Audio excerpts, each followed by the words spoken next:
seen the blueprints. Better than that. I've got them on me.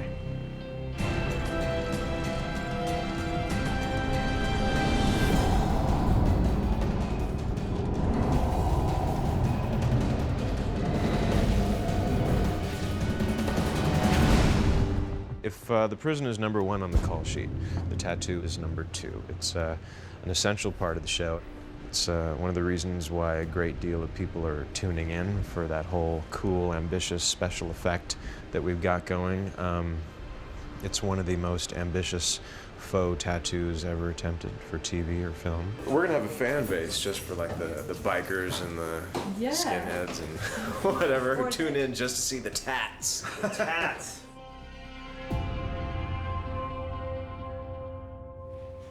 Tattoo looks fresh. Hold on. I guess being a diabetic, you don't mind needles. The idea of the tattoo came out of conversations with Francette Kelly and Don Peruse, who's an executive producer on the project as well. Do you want your chain? Keep it. The only thing you can bring into a prison, ultimately, is your body, right? You could probably trunk a few things, but we preferred that our protagonist didn't do that in the very first episode, or we might not have our audience. But basically, if, you know, which the conceit of the series was that he had the blueprints to the prison, the only way he could bring them in is on his body. And I think it was Francette, actually, who said that it should be encoded into a tattoo. I had a great experience with Red Dragon. I came across this incredible, incredible tattoo artist by the name of Tom Bird, and asked him to design the tattoo for Red Dragon, for Ray Fiennes' character, who was the serial killer. And he did such a brilliant job. I mean, that tattoo came to life. And ironically, I get Prison Break, and I'm about to direct it, and I say, oh my God, we gotta get Tom here, because part of the concept is that this tattoo comes to life, that you have to be able to look into that tattoo, think you're seeing one thing, and you see something else. I've been tattooing for a little over 10 years. I was an apprentice, just like an electrician would, or a plumber, or anything like that. And I've been in the same shop the entire time. Well, I worked on Red Dragon with Brett Ratner, and he basically called me up and asked me if I was willing to work on another project with him. And I said no problem, and he explained to me what the project was. It ended up being Prison Break, and that was pretty much it. He asked if it was possible, and I said, it sounds hard, but I think it's possible. This was it's probably one of the first sketches I did to show Paul and Brett, just to give you an idea of how you could incorporate a map and hide it into more of a stone-style structure. So I used St. Michael just as an example, because it was still in the same theme that or stuff that they were looking for. I assumed there was going to be some visual effects involved, but I wanted to put the map in there, pretending that there wasn't going to be any visual effects involved whatsoever. So it would be more legitimate, more believable. If they did decide to zoom up on it, the map was going to be in there. The art department gave me the upper and the lower maps. I had to enlarge them, and then once I had the image down of the front and the back, then I had to lay that image over the map and then incorporate it into cracks and various like pieces of ivy and and thorns and stuff like that growing over the statuesque pictures that I did. I showed it to them and told them we could do this kind of thing. And then they go, well, okay. And then we had a meeting a couple weeks later, and that's when I showed them some thumbnails of different front pieces and different back pieces. I'd say probably about a month was where it really took me to come up with the idea for the front and the back. This was the back piece, I think. No, it was. Yeah. The angel's killing the devil, because the devil's bad. You could see the map in there. This is the front piece. You got the devil killing the angel in this one. And again, you can see the map. We talked about, the duality of Michael's character, and, there's an ascension of angels up Michael's right arm, an ascension of devils up the left arm. And that is to show that, the anthrope, nature of Schofield, which is he's doing something wrong to do something great. The left arm has the demons on it, and the right arm has the angels. Because in olden days, people believed that your left arm was the hand of the devil. I kind of described a lot of these things to Tom, you know, saying, you know, this is what I want, you know. Can you give me the angels and the devils and that in a thing? And he comes back, you know, a few weeks later with this tattoo, and I'm like, dear God.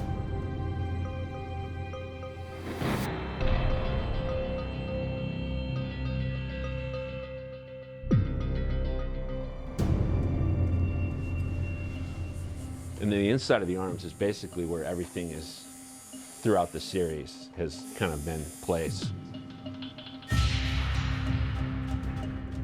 Here's some earlier stuff of Schweitzer, Allen, and then the number. This was tricky because you basically,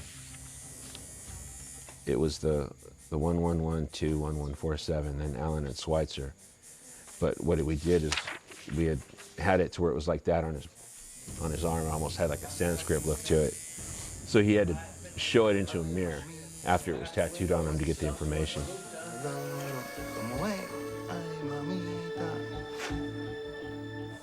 Another version of the Schweitzer Allen. We didn't know what format they wanted to use.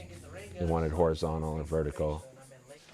There was just a real rough example of one of the original acute poison ideas. Originally for the acute poison, I was going to use an Aquarius style imagery of a woman holding a vat, and it was going to be a little bit more graceful, but I found out the area that I had to do it in was so small. It was going to be 2 inches high. It wouldn't have been believable. When we talked about doing the tattoo super small, I thought it was a bad idea, and they agreed. So I told them, well, basically, let's concentrate on what points about this tattoo do you want to get across to the audience. So we talked about it, and they said that they wanted to definitely for the acute poison because it had a code in it, and they wanted that image of it going down the drain because it tells him, you know, what he's going to do with it. So we just kept it as a little vessel pouring into a drain. It was that simple. Here's kind of a location I thought that the acute poison would work.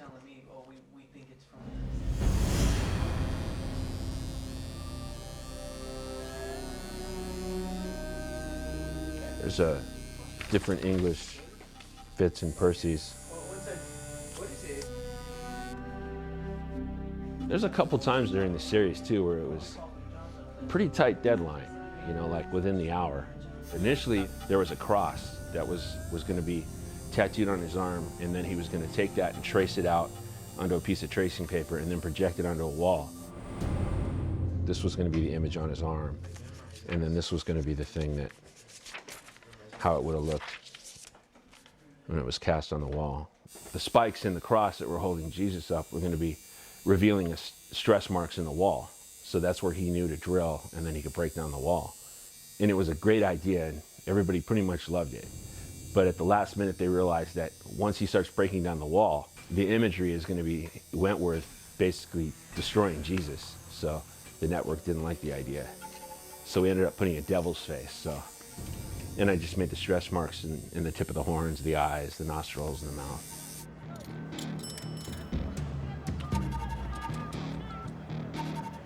Initially, with the playing cards, there was the magician holding the cards, and you see his eyes, and like the cards are covering up the lower half of his face, and you see a little bit of the top hat. But then, because of the phone number being a female's number, and she was going to be the one answering the phone, they said it'd be kind of cool to do it with females' eyes, and I agreed. But then it got down to it where it had to be a certain size, and the room that we had to do it in, it ended up just being the cards. Originally, this was going to be the area code, and then the 555, which is not a real prefix, but they called me back and told me to change the number because what they did is they got a real account for a phone number, and then they put the real phone number on the show. So the guy who likes to pause the TV show and call those numbers is going to get some kind of pre-taped message. I don't know what it was. I forgot to call it. There's some gravestone examples.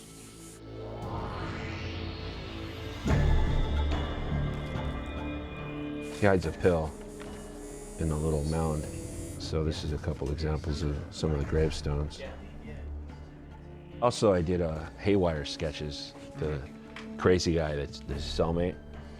So that was kind of a tough one to pretend like you're crazy, or at least draw like you're crazy. So there was a rough of that. This is was filler, so I just used the like the Sanskrit type style lettering. If you were to look at it in the mirror, it actually says SoCal Tattoo is #1.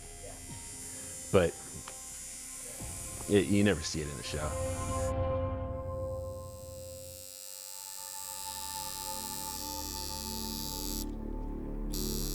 In a lot of ways, it's a lot easier than a real tattoo because it's fake. You know, it's just TV.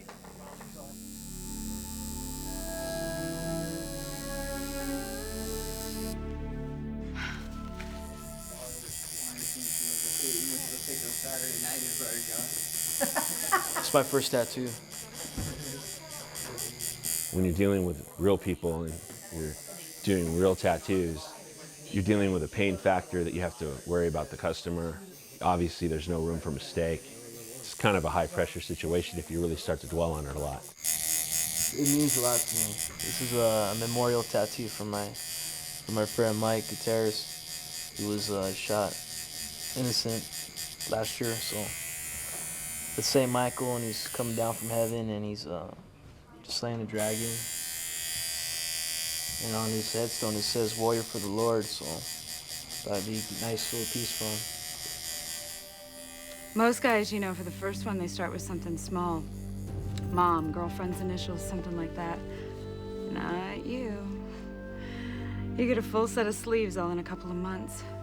If somebody was financially set and they had planned this out for a long time, like Wentworth did, even at that point, you know, where money is not a problem, the pain level is difficult. Realistically, you're looking at about, if somebody was steady with it, probably about 4 years worth of work. We still got probably about a good 8 to 10 more hours left in it after today.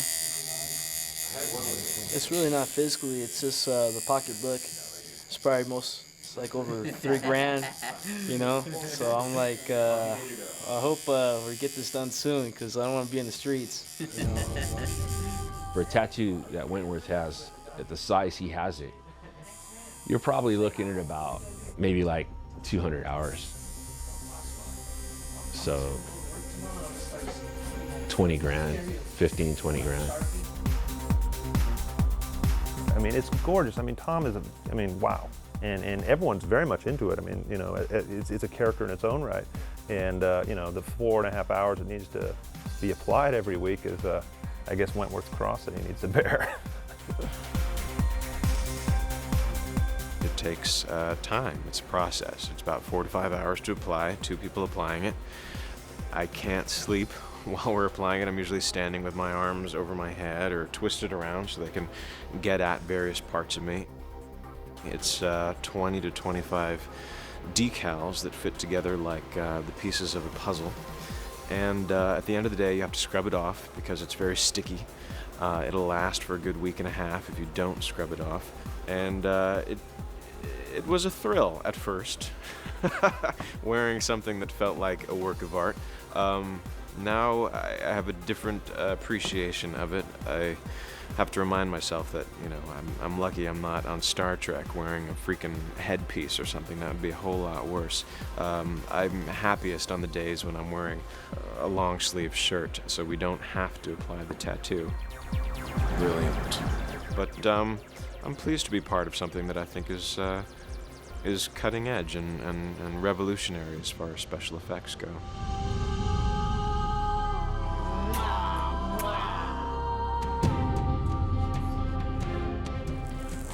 It looks so fucking real, doesn't it? You can go to like a rave and like, people, wow. Not get beaten up. Tom's execution of the tattoo and the design of the tattoo and the symbolism of the tattoo are beautifully done with incredible artistry, but they're also helping to tell the story. I was so blown away by the end result of what he created. I'm proud of it. Obviously, as an artist, looking back on it, I would do things artistically different. but I'm going to do that with everything I do for the rest of my life. I'm proud that they used the artwork for the beginning of the show. That kind of meant a lot to me because it tells me that they were happy with the design, and that's all I wanted to do.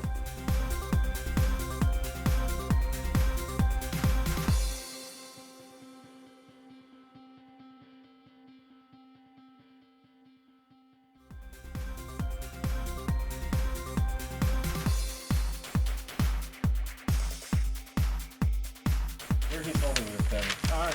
Could you actually pick it up from the table again and just say this is action. Action.